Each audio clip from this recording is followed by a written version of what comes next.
Good morning. It is Thursday, the 9th of July. I'm Maeve McMahon and this is Europe Today. Your morning fix of European news and analysis, live here on Euro News. Coming up, in signs the US-Israel war with Iran may be entering a dangerous new phase, Donald Trump says the ceasefire is over. The US launched new strikes on Iran overnight and the conflict dominated the NATO summit in Ankara, where Donald Trump also met Volodymyr Zelensky and announced Ukraine will be granted a licence to produce Patriot missile interceptors.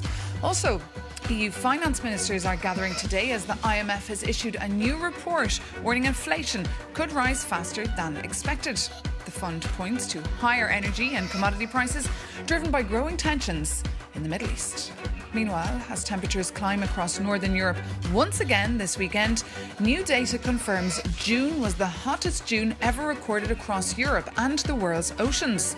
Scientists say the Omega block claimed around 3,700 lives here in Belgium, France and the Netherlands and took a heavy toll on ecosystems, agriculture and labour productivity while fueling destructive storms, drought and wildfires. But first to Ankara, where the much anticipated NATO summit has come to a close with record spending commitments for Europe and Ukraine.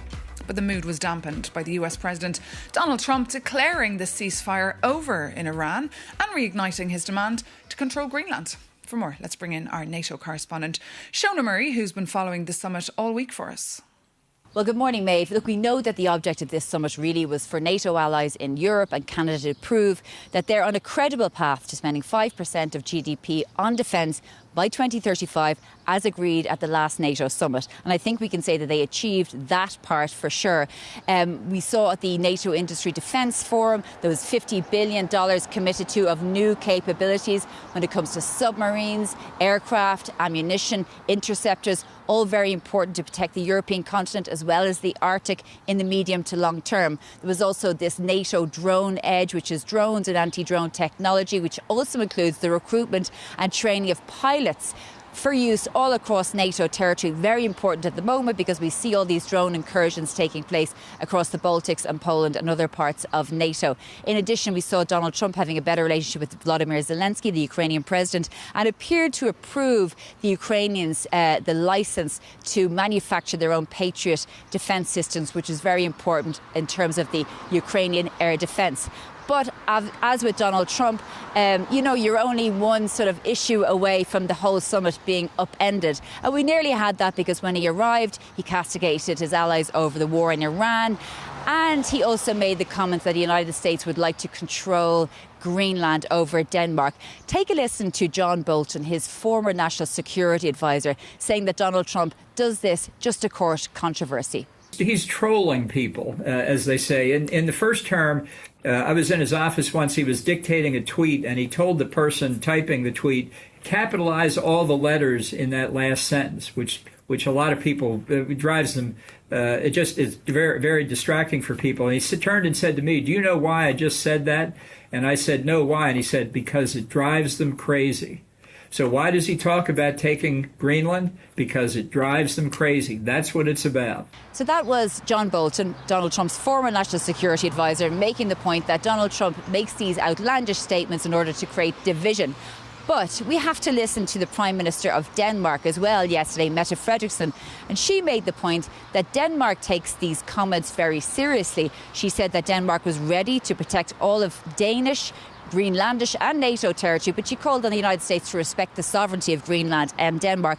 And I think it's worth also pointing out that the Prime Minister of Greenland just a few months ago said that when he met the US envoy to Greenland, that the United States had not changed a position when it comes to taking over or having Greenland. So this is still an issue that is particularly ongoing and should be taken seriously. I think that's the point as well. Maeve?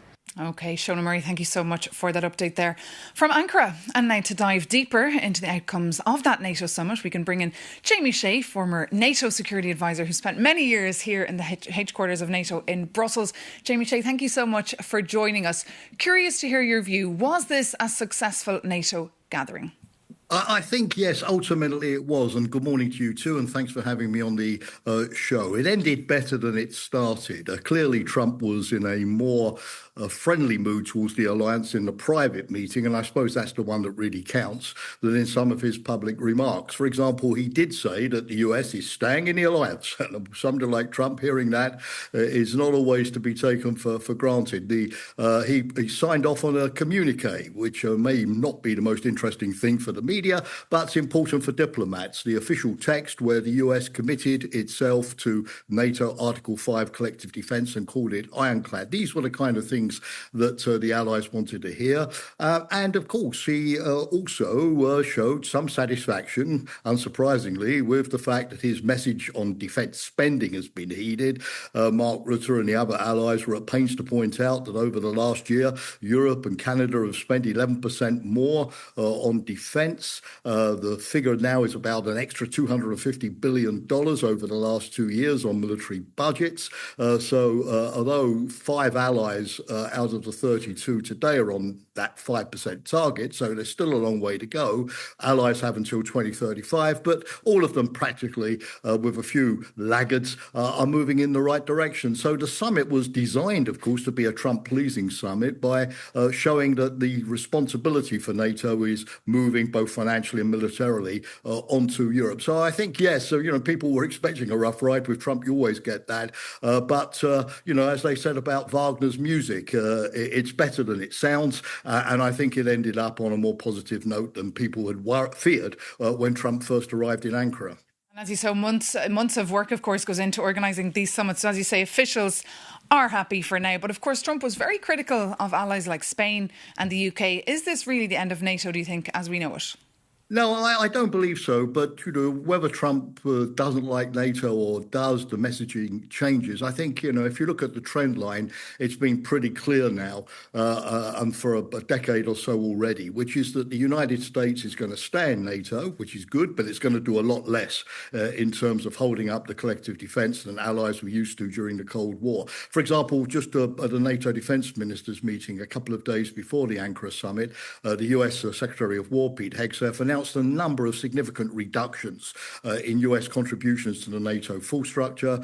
Only 1 aircraft carrier now instead of 2, 1 strategic bomber instead of 2, far fewer drones, far fewer fighter aircraft. And Europe has had to scramble to sort of find in its own arsenals those capabilities to replace the US. We have the spectre of 5,000 US troops leaving Germany. Some of them may go to Poland, but it's not certain. I mean, the good news is that the United States continues to uphold nuclear deterrence for Europe. That's important, and stays in the NATO command structure. But everybody now is talking about NATO 3.0, whereby they mean a NATO which is going to be run, financed, resourced, operated, Europeans in the front line, much more a European show and less an American show than the NATO we've all been used to from our fathers and grandfathers. And just on Iran, though, we saw, of course, the war flare up in the last couple of days. Trump says the ceasefire is over. Where do we go from here, Jamie Shea? Well, I think we need to wait and see, because clearly the talks with Iran have not yet been broken off, even if they're not going anywhere fast. I think, Trump knows from opinion polling in the United States and even the Senate passing the War Powers resolution that this war is not popular at home, even with his own Republican MAGA base. The Americans want him to end the war, and he's got the midterm elections coming up. So, I don't think he voluntarily wants to get back into a full-scale war against Iran. For Europe, of course, it's very bad news, because if Trump, on the one hand, wants Europe to spend all of this extra money on defence, the last thing you want to do is tank the European economies with higher oil prices and inflation and higher debt costs, which are going to make it so much more difficult to fund defence. And, Europe was sort of hoping for a breathing space with the oil price going down to $60 a barrel. It's now up 5%. Who knows where it's going to go. And therefore, all of the kind of pressures that we had a couple of months ago, including, of course, things like, fertilizer not getting out of the Gulf to feed hungry people in Africa, all of those difficult scenarios are going to return. But let's wait and see, because I think it's Trump's interest to keep this memorandum of understanding going and talks with Iran going. And therefore, both sides may choose after, a flurry of activity to de-escalate once more. OK, Jamie Shea, always a pleasure to have you on the programme. Thank you so much for joining us live this morning. And now for the humanitarian lens on all of this, we're joined here in the studio by Jean-Nicolas Beuz from the UNHCR here in Brussels. Good morning. Thank you so much for joining us. And of course, as we're reporting there, the war in Iran really flaring up again. What does that mean for your job and for, of course, migration flows and the humanitarian aspect? So every time that bombs are being dropped or drones attacks occurs, we have people who are forced to leave their home, whether it's in Iran, in Ukraine, or in Sudan. So we can expect that some people last night had to flee their home because they were destroyed, but also many others will flee as a preventative measure because they are afraid that they are the next target. What we saw in the case of Iran, specifically earlier this year, is that according to official figure, more than 1 million people were displaced, mainly to rural areas to avoid the urban center, which were targeted, but have no comeback, except that for 150,000 families who have their house destroyed, they will not be able to come back. So that's where the humanitarian, UNHCR and others, have to step in to provide some support with the authorities in the case of Iran. And how are you providing that support when cuts are being, there's many cutbacks to your organisation? We're hearing as well Trump saying that the bombing could get, quote, much worse. Every time we have to make choice. We have to decide, we have to prioritize who we are going to help. Are we going to help the mothers with 3 children or the mother with 7 children? Are we going to help the elderly people who have no support? Every time it's a choice because indeed, over the last 3 years, the humanitarian partners have seen the budget put at their disposal by donor countries, the US, the European Union, the Gulf countries, really shrink to almost less than half of what we had 3 years ago. And the needs are continuing rising, so therefore we are unable to help everyone. And meanwhile, it's already 1 month since the EU's Migration and Asylum Pact has come into force. What has changed in your view? So we will see the test is really the implementation in every of the 27 member states. We will see whether it will make the decision faster, fairer, whether it will make the life of the decision maker easier and less costly for us, the taxpayer, because it will be a more rapid decision, but also whether the principle, the protection principle behind the asylum system in Europe will help. Are we going to continue not detaining people, or people who seek asylum will be systematically detained? Are we going to give them legal aid so they can navigate the asylum procedure, which are quite complex, or are we going to leave them alone, figuring out what needs to be done with appeal, which are very costly for us? So the test now is really in the implementation. And a big focus now, of course, on returns. And we saw technical talks take place recently here between officials from the Commission and the Taliban. What was your view of this encounter? So what we need to remind everyone is that a country may be in different phases. We're speaking about Afghanistan with the Taliban. We're speaking about Syria with a new regime and probably more hope for people to return. And we're speaking about Sudan, where the return is not possible because it's a dire situation with the conflict and famine increasing. What is really important for the European Union is to keep the principle that nobody shall be returned to a possible situation of harm. And the harm can come from different actors, from different situations. So before sending anyone to Afghanistan, Syria, or Sudan, we need to ensure that there's an individual assessment. Will this person be able to regain control over their life without being put at risk? Okay, Jean-Nicolas Beuz, thank you so much for coming into us here and being our guest on Europe Today.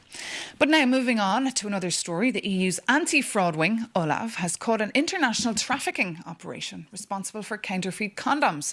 They're untested, uncontrolled and unsafe. Jakob Janis has the story. It would be an easy topic to laugh at if it wasn't a matter of public health. Brussels anti-fraud investigators at OLAF just broke up an international smuggling group. And criminals tried to slip their illegal cargo past European border checks using a bizarre disguise. They declared the shipments as children's toys to evade customs controls. But there was a problem because the boxes did not contain toys at all. The cross-border network distributed more than 200,000 counterfeit condoms across the continent. Smugglers targeted 3 specific nations as their main entry hubs: Romania, Serbia and Spain. And when the border teams intercepted the fakes, it turned out they all come from a single source in China. And the total black market value of this illegal shipment sits at over 200,000 euros. But you see, potential health costs will be much higher. The European Anti-Fraud Office warns these fakes are untested and unsafe. Or, in plain English, they can spread infections and cause unplanned pregnancies. But there is also a bigger picture here. Fake condoms are just one part of the massive black market boom across the continent. And I'll give you an example. Last year, a global Interpol crackdown seized 57 million euros worth of counterfeit medicines. And this part is important. When it comes to Europe, the main targets were fake weight loss pens and cosmetic and performance-enhancing peptide supplements. For distribution, criminals do not even need to use the dark web anymore. They simply flood social media to sell their knockoffs straight to your feed. But back to our fake condoms. Brussels claims this raid proves European enforcement works, but it also shows how criminals exploit the system. The continent still remains open to black market fakes, and with countless cases going unnoticed, it might look like Europe is left without protection. Jakob Janis there. And now it's time for our World Cup segment.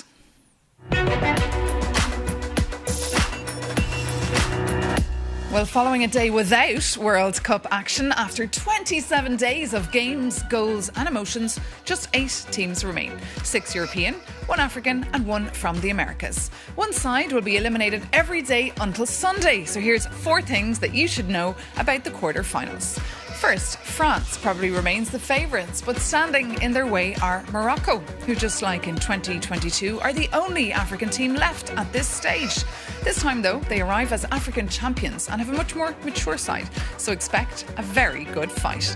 Then Spain, who's the only team yet to concede a goal, with Unai Simon breaking the record for the longest run without conceding in the tournament's history. The question now, of course, can Belgium end that run? Now, the Red Devils definitely have some renewed confidence after knocking out one of the tournament's co-hosts, the United States. They've also faced Spain in the World Cup twice, losing in 1990 and winning in 1986 with a penalty shootout. And third, one team will be playing its first ever World Cup quarter-finals, and that's of course Norway. They've risen 12 places in FIFA's World Cup ranking since the start of the tournament, from 31st to 19th. If they beat England, they could enter the top 10. The clash will see 2 of the tournament's deadliest strikers go head-to-head. I'm talking, of course, about Erling Haaland and Harry Kane. So that is a match not to be missed. And finally, Messi. After leading Argentina to a late victory over Egypt with a goal and an assist, he became the very first player to score in 9 consecutive World Cup matches. Messi is the tournament's all-time assists hero, and he's the first player aged 30 or over to score 8 goals at a single World Cup. What record is left for him to break, and can he keep it going against Switzerland? Stay tuned and enjoy the games. But that brings this edition of Europe Today to an end. Thank you so much for tuning in. As always, reach out to us if you have any points, comments or questions. europetoday@euronews.com, that is our email address. But from all of us, thank you so much for tuning in. Take care and see you very soon on Euronews.